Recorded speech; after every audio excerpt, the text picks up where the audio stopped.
Welcome to ADOP NCLEX. Those are 4 acute abdominal pathology that you should know for your NCLEX, and they like asking questions about that. So we'll go through them briefly, what you need to know, what are the information you need to know quickly, and you'll be able to answer any NCLEX question on this specific topic. So we'll begin with cholecystitis, but before we start, I'll just give you a brief overview of the GI anatomy. And so this is your stomach, okay? And then you have your small intestines go like that.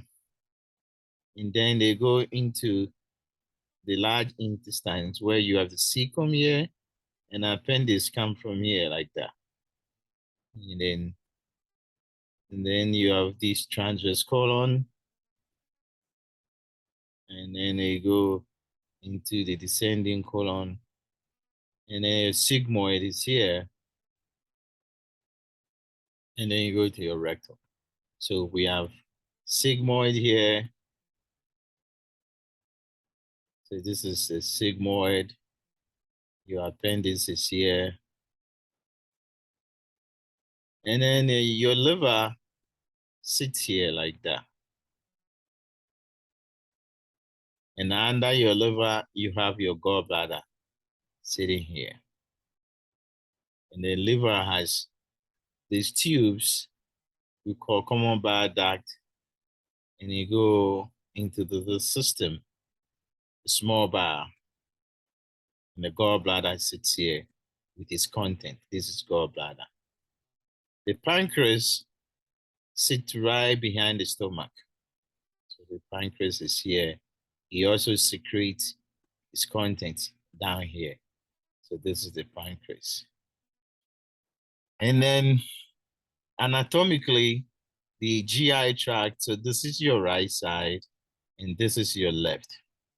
So here, where the liver is located, it's called right upper quadrant. So when you go down where the appendix is located, it's right lower quadrant. So here will be left upper quadrant. Here will be left lower quadrant. So the sigmoid is located in the left lower quadrant. So pay attention to this location so that when they give you a question, cholecystitis, which involve the gallbladder, they should have pain in the right upper quadrant. Appendicitis should have pain in the right lower quadrant. And diverticulitis should have pain in the left lower quadrant. Where the pancreas is right in the middle. So, and towards the left side. So usually they have, we call it mid-epigastric pain. And the pain can go into the left shoulder. So pay attention to that when they give you a question, then they give you location questions. That's what they're trying to tell you to focus on. And so this is a brief overview and location-wise and what you need to know in terms of symptoms. And this is the sigmoid. And we were going to use this information to answer a lot of questions so that you can understand what is going on. So as I explained it to you, the liver is here and the gallbladder sits below the liver. The liver make bile and he send it to the gallbladder. So this is the gallbladder. So what the gallbladder is where we store bile. What is bile? Bile is made up of acid. We call bile acid. Sometimes they will give you lecithin. And then it's also made up of cholesterol and some other chemicals. The major ones is bile acid, and cholesterol. So usually bile is usually liquid. It's liquid. It's in the liquid form as the liver make it and gallbladder stores it. And when you eat fatty food, your body push it into the intestines to use it to digest fatty food. But something happened when the level of the bile acid changes. So if you have, we want to keep the bile acid and the cholesterol concentration normal at all time. If any of them increase, especially cholesterol, if more cholesterol is found in the system, bile, which is usually liquid, will form stone. So you have stone being formed. Small, if this is the gallbladder, you have a little bit of stone. How? The liquid solidified and it formed stone. And that is what we call stone. That is gallstone. And it is the word cholelithiasis. Lithiasis is stone. And cholo means gallbladder. So stone in the gallbladder. So when we say cholelithiasis, we're talking about stone in the gallbladder. Based on this information, they can ask you and say, okay, what are the risk factors for formation of stone? Cholelithiasis. That means thiasis, stone. Well, I told you if cholesterol goes up, then the whole liquid crystallizes and forms stone. Therefore, fatty food or fat is a risk factor. So if you're obese, you are likely to form stone, so fat. The other risk factors is female who are over 40. So if you're over 40 years old, it's also a risk factor. And it's also common in female who have a lot of babies. So fertility, if you're fertile. And then lastly, female, high risk in female. So you can see 4 Fs. So if you are a female, if you're fertile, that means your babies, or you are reproductive age, and you are over 40, and you're a little bit obese, you're likely to form gallstone, cholelithiasis. This is a select or apply questions that they can ask you. And so these are the risk factors for formation of stone, and that is cholelithiasis. Usually this stone, when it forms here, it can block the gallbladder back and forth, back and forth, back and forth. And when it blocks the gallbladder such that the gallbladder cannot empty, it cannot empty anymore, there's blockage here, the gallbladder distend, it get bigger, and it try to push against the obstruction. And so it get distended and there is ischemia.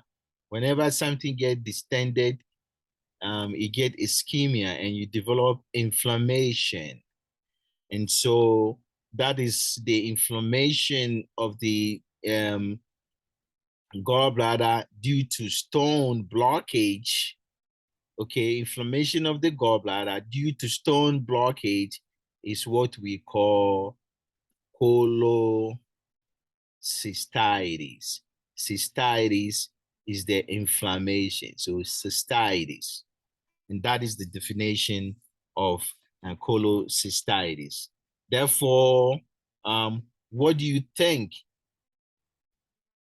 symptoms-wise? These patient signs and symptoms, they will present what? They have inflammation, therefore they may have fever, usually low-grade fever. The inflammation always give you pain, so they will have pain. But where is the pain located? Right upper quadrant. And this pain can go to the right and shoulder. They may have nausea because of the pain. And since there's an inflammation, what do you think? It's an infection, so they may have white count is elevated. So this is signs and symptoms you should expect. Fever, white count, some nausea, and right upper quadrant. And that can go into the right shoulder. So these are something you should be expecting. So how do you treat it? When they have inflammation, what do you think how you're going to treat it? Whenever you have inflammation in your GI tract, you always want to keep the patient NPO because they don't want it, they may need surgery, and then because of the inflammation, they don't want to eat. So most of the time, these patients are NPO. Every time you make a patient NPO, no matter what, you need to give them some fluid so that they don't get dehydrated. Since we have inflammation, what do you think? They will need antibiotic to help with the inflammation. And then the inflammation also causes pain. So you give them pain medication. And then they will need surgery. So that's why you got to prepare them for surgery. This is a select or apply question. They may ask you what you expect, how you treat them, what prescription the doctor will give you when the patient come in with the cholecystitis. So this is what you do. How do you manage it? When they go to surgery, they're going to remove the gallbladder. And in your question, they will see something called cholecystectomy. Tectomy means remover. Cholo is the gallbladder. So cystectomy, removing the gallbladder. So cholecystectomy. And usually they do it, use laparoscopy. It's a laparoscopic surgery. So they make small, tiny incision in your belly and your abdomen, and then they remove the gallbladder. Is an outpatient procedure. So teaching or education that they can ask you what you tell the patient. Well, this is an outpatient procedure. So they go home the same day. Sometimes some people stay overnight. They can resume activity as tolerated. So they don't need to be bed rest. They can resume their normal activity as tolerated. They can take shower the following day. Because we don't have big incision, just a tiny incision. However, no bath for 6 weeks. They cannot bath for 6 weeks. They usually have a dermabond, so there's no dressing to be removed. So the dressing they can take shower with the dressing. There is no swimming. They cannot swim. The incision cannot go underwater for 6 weeks. So no swimming for 6 weeks. So when a patient asks you, you should tell them. Because the gallbladder store, the bile, if there's no gallbladder, bile will go into your GI tract most of the time, and that can give you diarrhea. So we call it, after removal of your gallbladder, you may have diarrhea, post cholecystectomy diarrhea. So you should let them know about it. So these are the things you need to know to tell the patient after surgery, what they should expect. They should also avoid fatty food, okay? Because now they may have more diarrhea with that. So those are the symptoms you should let them know and things they should do. So you see how they can ask you treatment, select or apply question. And so this is everything you need to know about cholecystitis. The next one is appendicitis. like I explained to you, the appendix is located on the right lower quadrant. So the appendix is here like that. So this is the right lower quadrant. Patients who have appendicitis, when they get inflamed, it's the same procedure and phenomenon. So this is the appendix. Appendix is like a tube and is connected to the cecum. Appendix make mucus, and sometimes this mucus block the appendix. It forms stone, it dries up. And when it does that, the appendix doesn't know. It continues to secrete its content, and therefore it get dilated. It get dilated because it's pushing under pressure. And what happens is the too much pressure will cause the appendix to perforate. So this is stool leaking. And because it's distended, you have the inflammation. So it's the same thing, like the cholecystitis. The thing you have to know, if specifically for appendicitis, is the pain usually start from your belly button, so umbilicus, and then they go into the right lower quadrant.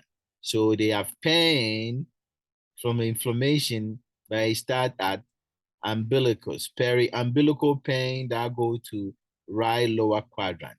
The reason why I do that, initially the pain is not specific for the appendicitis. That's the easy way I can make it you to understand. It's not localized, but then when it localized to the appendix, it goes to the right lower quadrant. And so that is what they have. Pain at the peri-umbilical that go to the right lower quadrant. They will have nausea because of the pain, and they will end up vomiting. So if they have nausea, they will vomiting. People get this confused with obstruction. It's not obstruction. The pain, appendicitis pain, is the pain that causes the vomiting, not because they did not vomit because there's obstruction. So they vomit is because of pain. So they have pain before vomit. And this is what you have to pay attention. The next gen questions that will be coming will make you make diagnosis, and they may give you a patient that is vomiting. If it's appendicitis causing the vomiting, it will be pain before vomiting. If it's an obstruction, they will have vomit, then they have pain from vomiting. So once again, pain, then vomit, then nausea. Okay. Because they have nausea and they want to vomit, what do you think? If I have nausea and I want to vomit, well, I don't want to eat. So they will have anorexia. So this is what you expect for a patient who have appendicitis. They have pain in the periumbilical going to the right lower quadrant, some nausea, vomit, and anorexia. This is also an inflammatory process. So they will have fever, and therefore you expect their white count to go up from inflammatory response, fever, and then white count. So the same thing, treatment is an inflammatory process in your belly, in your abdomen. You will need surgery. Well, make the patient MPO. If it's MPO, give the patient IV fluid. Since it's an inflammation, well, they need antibiotic. Since they have pain, you should give them pain medication. And they will need surgery. The surgery is called appendectomy. Basically, dectomy, removing of the appendix. So that's what it is, appendectomy. After surgery, same treatment like cholecystitis. No bath for 6 weeks. You can shower after surgery. They usually go home the following day, so they can resume activity as tolerated. They can eat. Usually we let them eat clear liquid diets the night of the surgery, so they can advance as tolerated. And so this is all you need to know about appendicitis. Straightforward location of the pain, where it starts, what is expected, and how you manage it.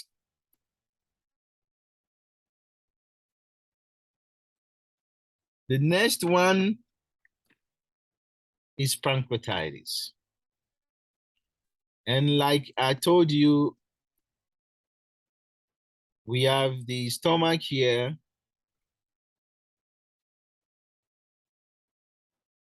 And we have the pancreas behind it. It's here at the back like that. It secretes its content here.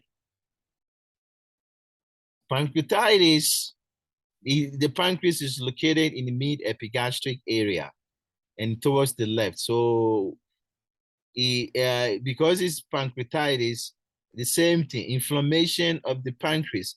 But pancreatitis is a little bit different. To me, is a burn of the, you have a burn wound inside you of the pancreas. And so you have inflammation, but it's due to burn. And the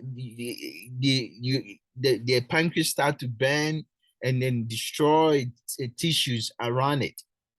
And so these patients have mid-epigastric pain that can go into left shoulder. You go into left shoulder. And so that's how they present. Okay.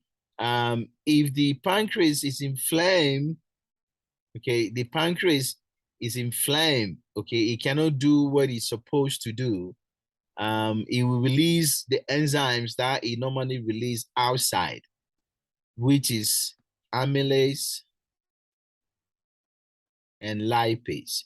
So when they give you high level of amylase and lipase, the normal doesn't matter.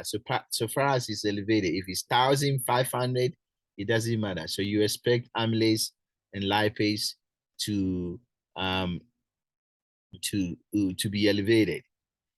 Well, like I told you, pancreatitis is like a burn wound. So usually the pancreas is going to suck a lot of fluid.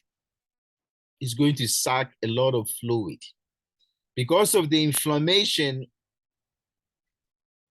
I told you, any inflammation in the abdomen, patient has to be MPO. So you keep them MPO. And since the MPO, they need IV fluid. But this is special kind of IV fluid. The inflammation from the pancreatitis, like a burn, when you have a burn patient, they need a lot of fluid. They suck a lot of fluid. So these patients, they don't get like 50 cc, 50 ml an hour. You may see a patient with like 250 ml an hour fluid. That is normal because they need a bunch of fluid to help with that. Because the pancreas is sucking a lot of water, and you want to pour water on the pancreas to cool it down. That's the idea. You want to cool the pancreas down, so they need large amount of fluid. We'll talk about the consequences of that. And then because of the inflammation, like all the burn here, the stomach slow down. And the small bowel also slow down. And so these patients, they have ileus. Because of that, this is the one that they need NG tube to decompress the stomach and the rest of the bowel. They have pain, so they need pain medication. But the key thing they like to ask you in your question, in your test is, you should avoid meperidine. You can give them opiate, but don't give them meperidine. Avoid meperidine in pancreatitis. Like, since they require large amount of fluid, don't be surprised if they develop ARDS. So this is what you have to look for. Be sharp information. Who do you see first? When somebody have pancreatitis with ARDS symptoms, it's a B sharp. They have a breathing problem. So pay attention. So they may develop acute respiratory distress syndrome because of the large amount of fluid you're giving them. In order to improve their pulmonary function, you have to sit them in the semi-fowler position so that their lung can expand to help with the pain and the breathing. And then they should avoid they should stay on low fat diet, because the pancreas is involved in secreting enzymes that break down fat, the lipase and amylase that you need it. So when your pancreas is inflamed, you can't secrete it inside, and so you can't break your fatty food anymore, and then you have fatty stool. So just pay attention. And you can see, I like to do this because so that you can see how the progression, and these are all select or apply questions. And you can see how they will use pathophysiology. All select or apply question is pathophysiology to either to give you education or signs and symptoms, but they all related to pathophysiology. And they can give you this, if you know it's, or when you see select or apply question, it's easy because it's a pathophysiology information about the disease process. Now, let's go back. I told you about the pancreas that is inflamed, is completely inflamed and is burned. And this patient need a lot of what? Fluid. They need a lot of fluid. They will develop ARDS. So that's complication of that pancreatitis. The other thing too that will happen is the pancreas will suck calcium. They will pull calcium from the blood as a process of saponification. What it means is you're making soap. So you make soap inside. That's why it burns. And this saponification process will lead to decreased calcium. So patients with pancreatitis, acute pancreatitis, have low calcium level. And because of the burn wound that is sucking fluid, they are hypovolemic. So these are things you have to know about it. And the last one, the pancreas secrete insulin. And so with inflammation, it can secrete insulin. So you have high level of glucose. So hyperglycemia. So complication from pancreatitis is ARDS, saponification, leading to low calcium, hypovolemic, and then hyperglycemia, high sugar because you cannot make the insulin is not being produced. There is a couple of things you have to know. Okay, so I will draw the liver again. So the liver sits here, okay? And the gallbladder is here. I'll put the pancreas here. And the small intestines is here. The pancreas secretes its content into the intestines for digestion, and the gallbladder, which sits here, also secrete its content here. Then you have liver here like that. There is something you have to know, some of the diagnostic procedures that they do. We have something we call ERCP and MRCP. These are procedures to look. So the first one is endoscopic. That means they go inside your stomach, from your esophagus into your stomach, into the small bowel, and they look inside with the camera into the duct, the common bile duct where the gallbladder connect, and they look into the pancreas. And so endoscopic retrograde, you coming backward. Cholangiopancreaticography. So cholangio means here, pancreatical in the pancreas. Graphy means pictures. They're taking pictures.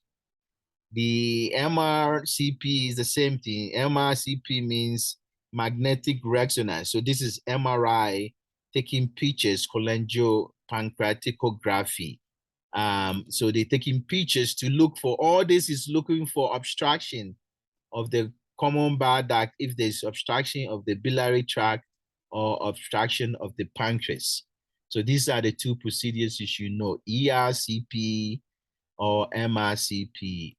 And all it means is endoscopic retrograde cholangiopancreaticography.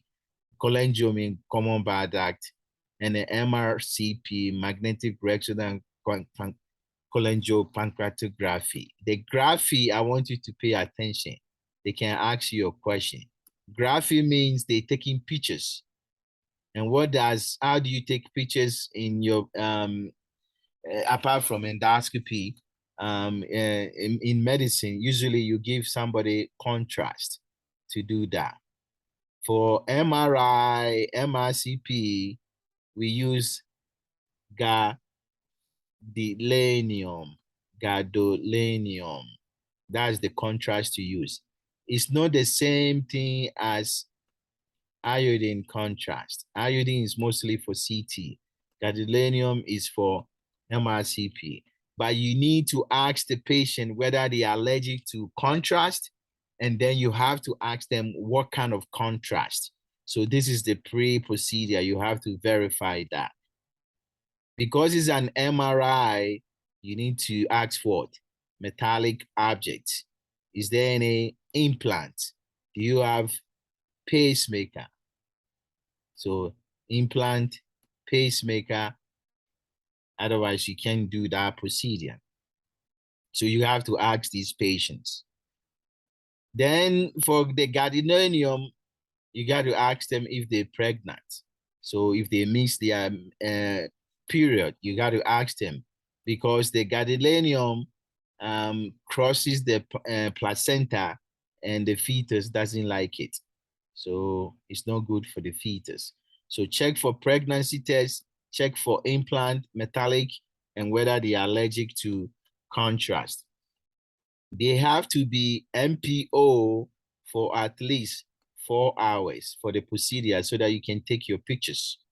It's the same thing as CT scan. So 4 hours, check, they have to be MPO, pregnancy, implant, metal, allergy to contrast. So these are precautions for MRCP to take a picture of the biliary system. If the ERCP, they do EGD, and it's the same thing. ERCP is endoscopy. You also have to ask them about the contrast. They also have to be MPO for 4 hours, but they don't need, you have to ask them about the sometimes contrast allergy, but they don't need metallic and implant question. The question they can ask you, who do you see first? Any patient who had ERCP after the procedure and had severe pain, severe abdominal pain, or tachycardia, is a priority patient. That is sepsis or my B sharp. Basically, there is perforation of the bowel. So number one complication of ERCP is perforation of the bowel, and they have peritonitis, and it's one of the B sharp and sepsis. And so you should choose that patient unless there's an airway patient there. But you need to see that patient. ERCP, severe abdominal pain, is because you have perforated the small bowel. So those are the things you should know. Last one, this is really important. So you have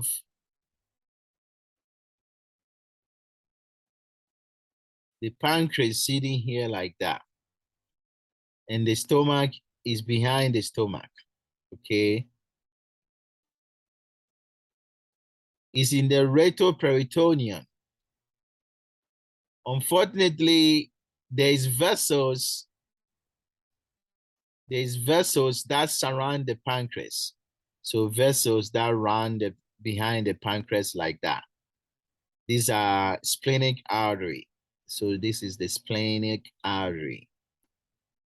When the pancreas is burned, is inflamed, it can destroy these vessels and they can bleed and you can have hemorrhage. And they can have hemorrhage. This is the pancreas. How does the hemorrhage from, which is one of the B-sharp bleeding, shock, how does it present? Unfortunately, because it's in the retroperitoneum, you can't see it. But if this is the belly button, the umbilicus, they will have bruises in the near the umbilicus. Then they will have bruises on the flank area. So this is flank. And this is the umbilicus. So they will have bruises at the flank area and bruises at the umbilicus.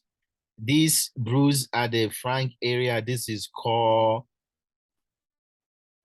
gray Turner sign. And the umbilicus is called Cullen, C-U-L-L-E-N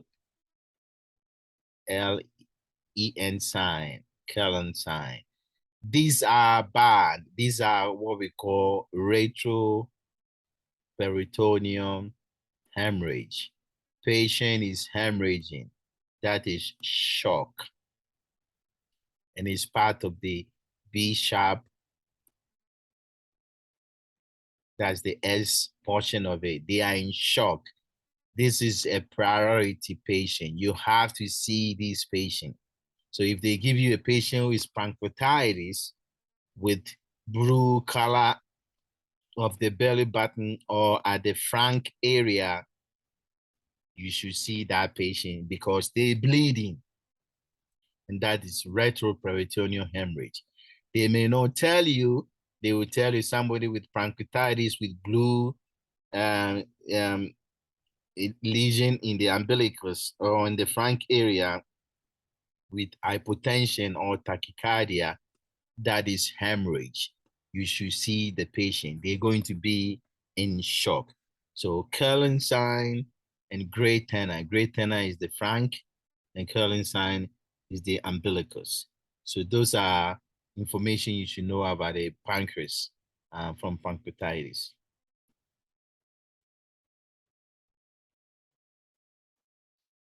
And then next one is diverticulitis. But before we do that, let me show you. This is the descending colon, and then you have the sigmoid. Then it becomes the rectum.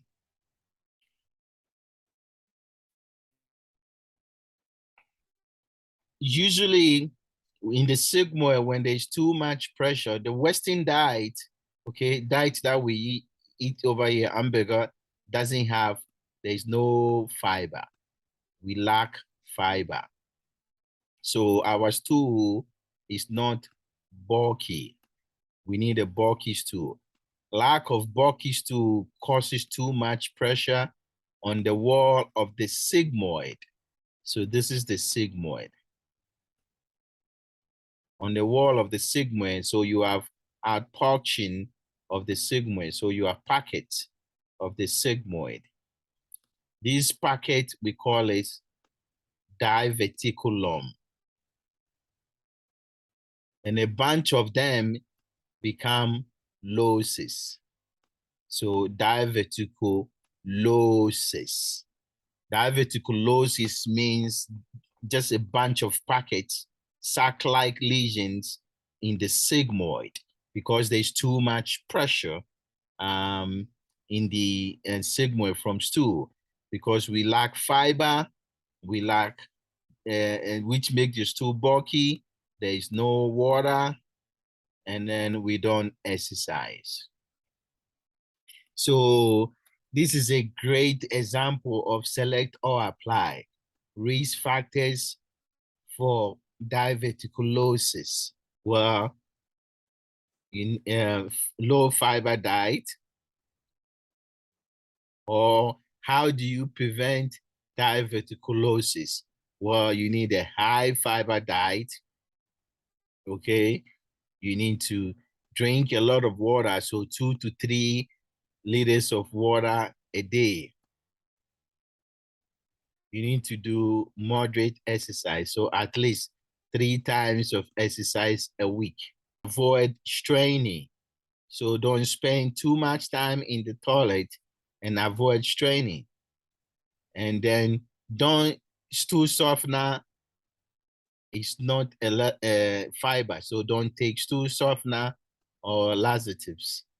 They are not good because then it makes you strain and that causes diverticulosis. So don't take them. So this is a select or apply question. Increase fiber in your diet, 2 to 3 liters of water a day, and 3 times per week exercise, no straining, avoid laxative, will prevent diverticulosis. When these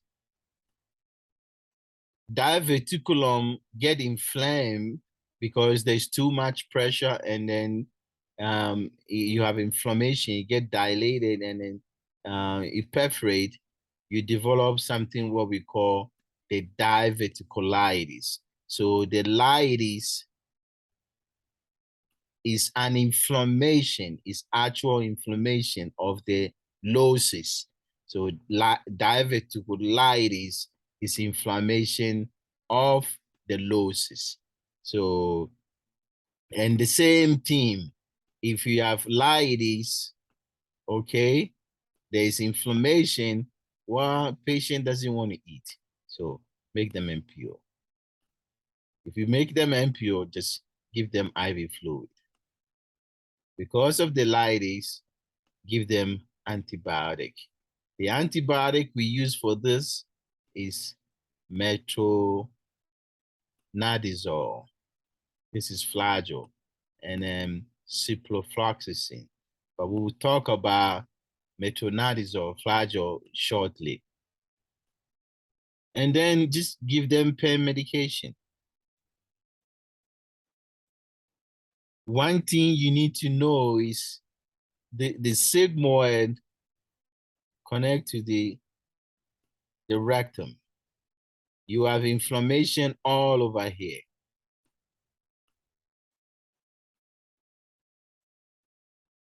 You should avoid any instrumentation. So nothing go through the rectum into the sigmoid. That will cause pressure in the sigmoid, that will cause perforation. So no enema. Don't give them any enema. Don't do any colonoscopy. All these things will increase pressure. Okay, you should avoid that. And don't give them any laxative. It will increase pressure inside the sigmoid that is inflamed. So avoid enema, avoid colonoscopy, avoid laxative. And these are another question that you can question the doctor if they give you. Which of these you should question as a nurse? If a patient has diverticulitis and they give them laxative, you should question it. If they're doing colonoscopy, you should question it. If the doctor prescribe enema, you should question it. Where is the sigmoid is located? In the left lower quadrant. So you should expect this patient to be left lower quadrant pain. So this is an expected location of their pain.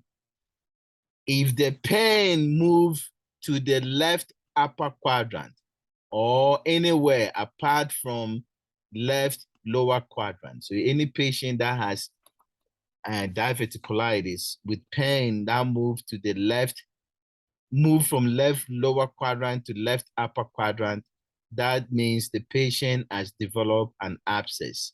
The inflammation has perforated and there's stool leaking inside the abdomen. This is a B-sharp problem. It's sepsis. So it's number one. It's a priority patient. Unless there is the airway, you should choose that question. Pain that has moved to the left upper quadrant from diverticulitis, that is an abscess. That is infection inside the abdomen. That is bad. It's a priority patient.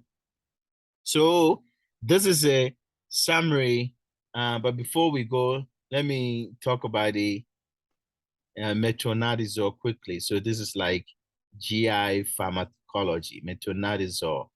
We use it for diverticulitis. This medication is very important. They need education. No, absolutely no alcohol. At least 2 to 3 days before you start. And then you take the medication for like 7 days. And you should wait another 3 days before you can drink alcohol. If the patient drink alcohol, they will be mad at you. They can die from it. They get sick, nausea, vomiting, abdominal pain, severe sickness. So they should avoid alcohol completely.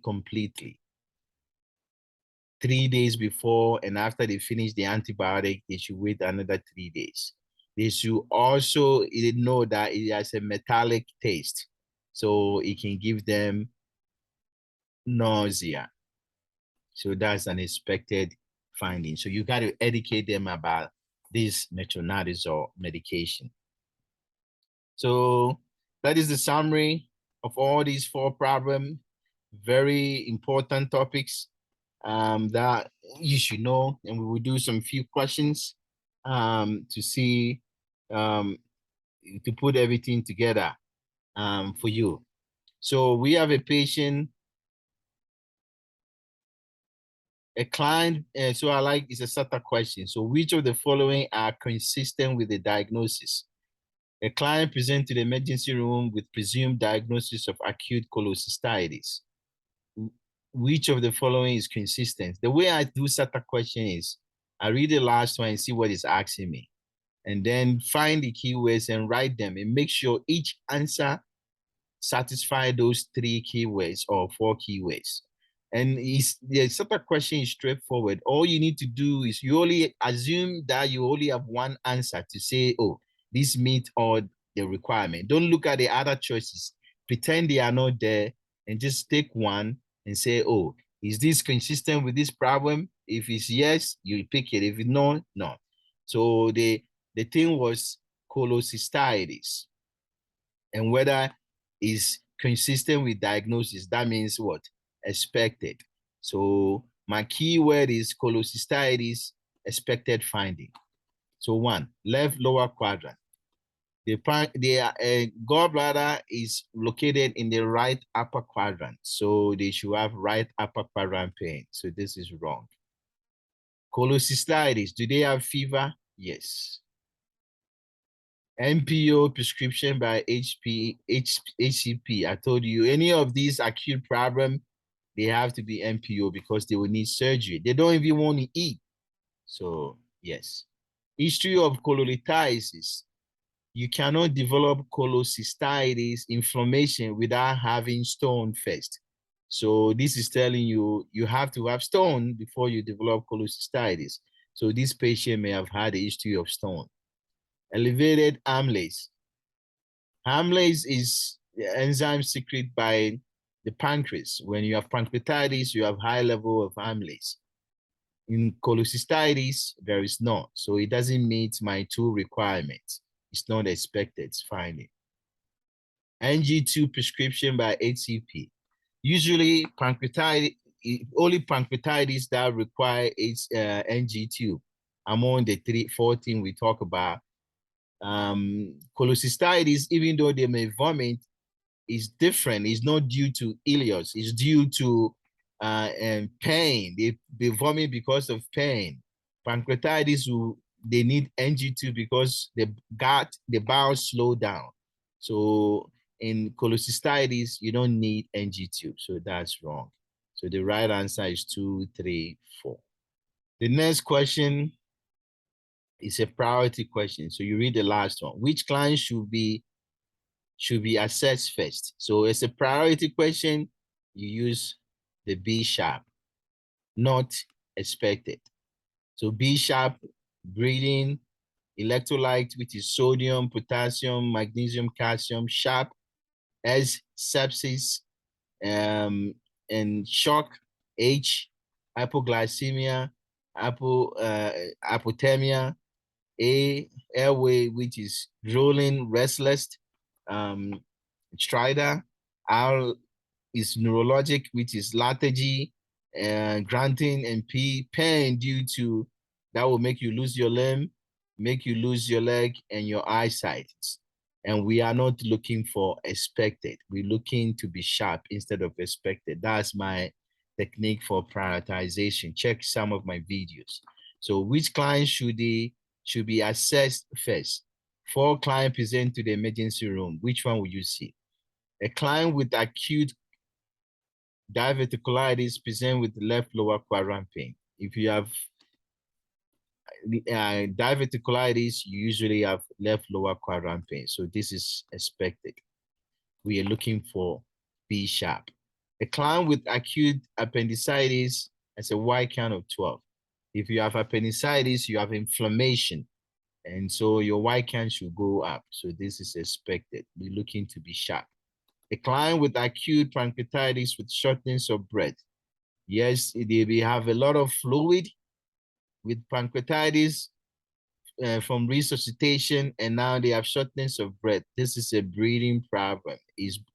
There's too much fluid in the lung now. So B sharp is a priority. So I'll pick it. A client with acute cholecystitis with right upper quadrant pain radiating to the right shoulder. You should expect that if you have cholecystitis, you should have right upper quadrant pain, then it radiates to the right shoulder. So the right answer is C.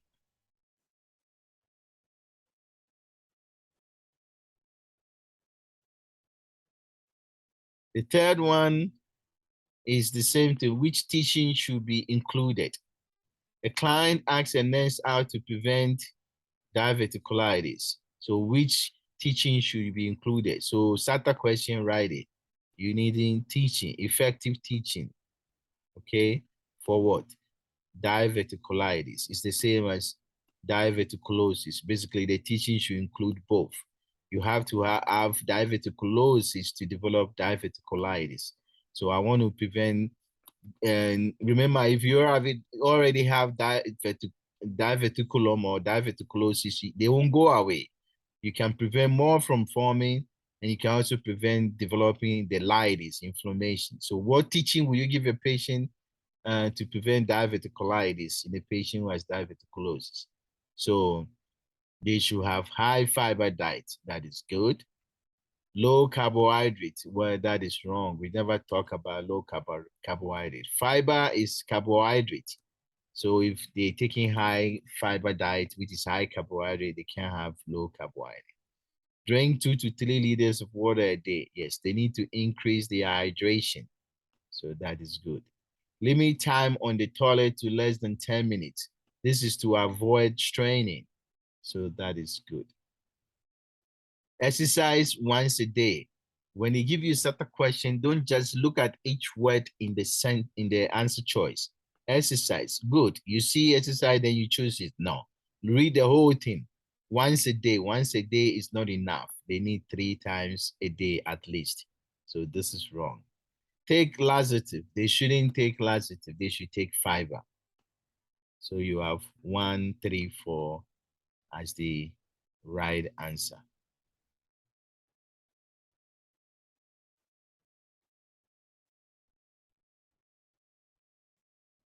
The last one is a SATA question too. A client presents to the emergency with acute appendicitis. Which prescription the nurse should anticipate? So you restate it. I have acute appendicitis. Which prescription? You got to state it in your own word. What do you expect? Or what do you expect the doctor will do? That's all. Appendicitis, how is the doctor going to treat it? It's an inflammation, therefore, it needs to be MPO. Antibiotic, well, it's an inflammation, litis. Clear liquid diet, well, they can get clear liquid diet, but this is after surgery. So no right now, since he presented to the emergency room. So this is gone. Normal saline, 100 cc an hour. Yes, they need IV fluid if they are MPO. MRCP, we talk about this. MRCP is to look for obstruction in the pancreas or the biliary duct. Patient has appendicitis, you don't need MRCP. Pain medication, he has inflammation, he has pain in the right lower quadrant, yes, you need pain. So 1, 2, 4, 5 is the right answer.